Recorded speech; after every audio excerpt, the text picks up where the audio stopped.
Okay, now we got the Barnes TAC-XPD 357 mag. This says it's 1,200 feet per second out of a 2-inch barrel. And again, we'll compare the Barnes here with those Legend Pros we just did.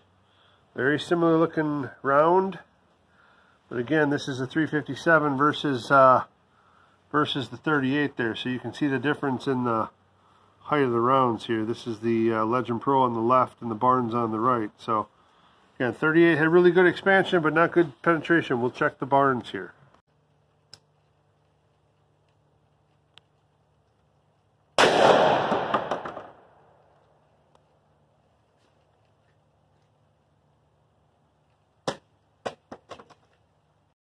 Okay, as we're digging into this block, we're found the down in there.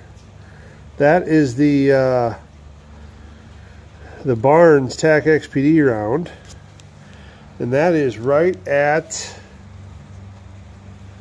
well, if I can see that, right at about 13.5 inches. So let's dig that guy out. Yep, that was the other Barnes one I took, or the Barnes shot I took, I should say. 13.5 inches in gel. Really good expansion. And again, that's a 357 Magnum out of a 3-inch barrel. So, very good performance there.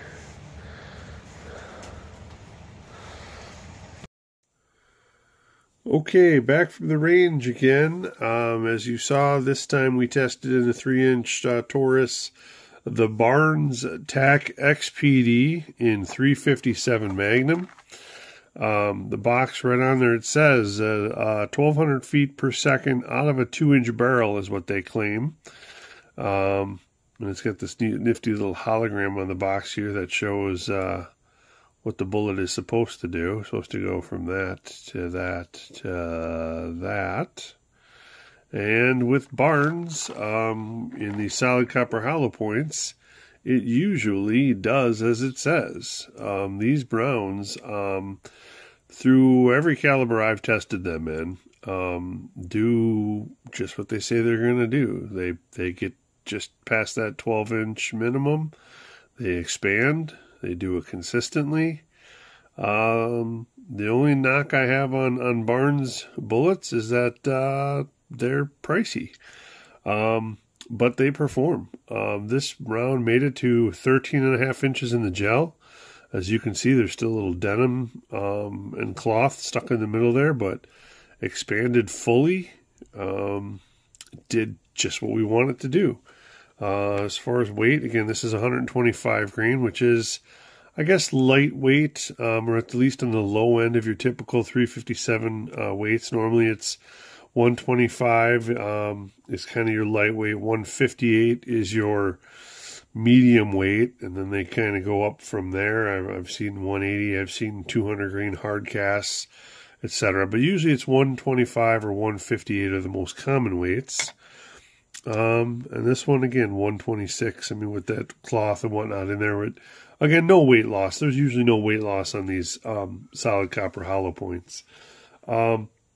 But again, did really, really well. 357 Magnum, you're going to get enough velocity to expand, to go through, to cause damage. We'll measure this up here, see if I can't get you to see what that says. 0.67. And this way we got right at 0.67 again. And this way is, let's see,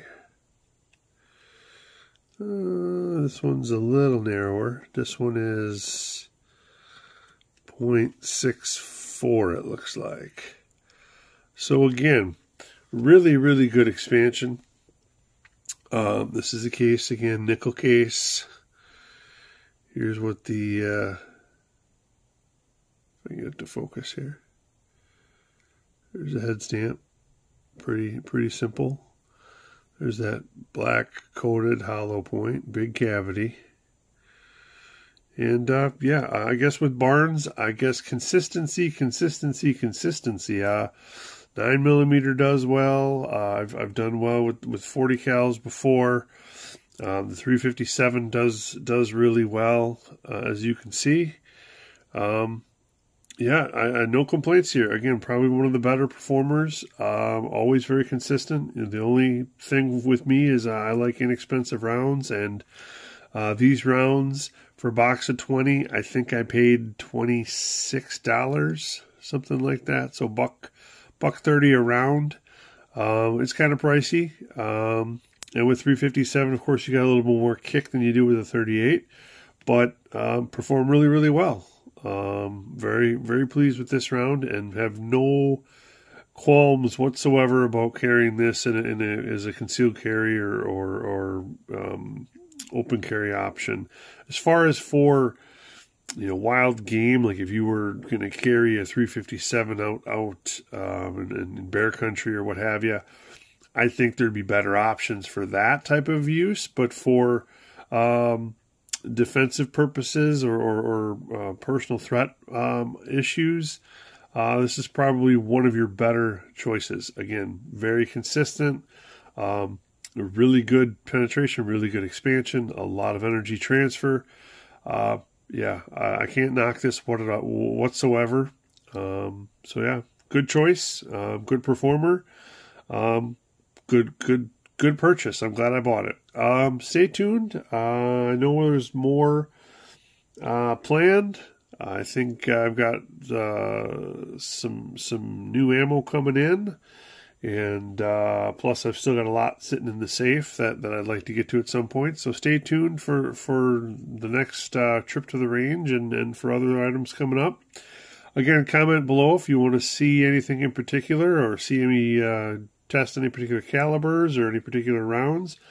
I may already have some, or I could always try to acquire some if they're locatable. So I hope you enjoyed the video, and stay tuned for the next one.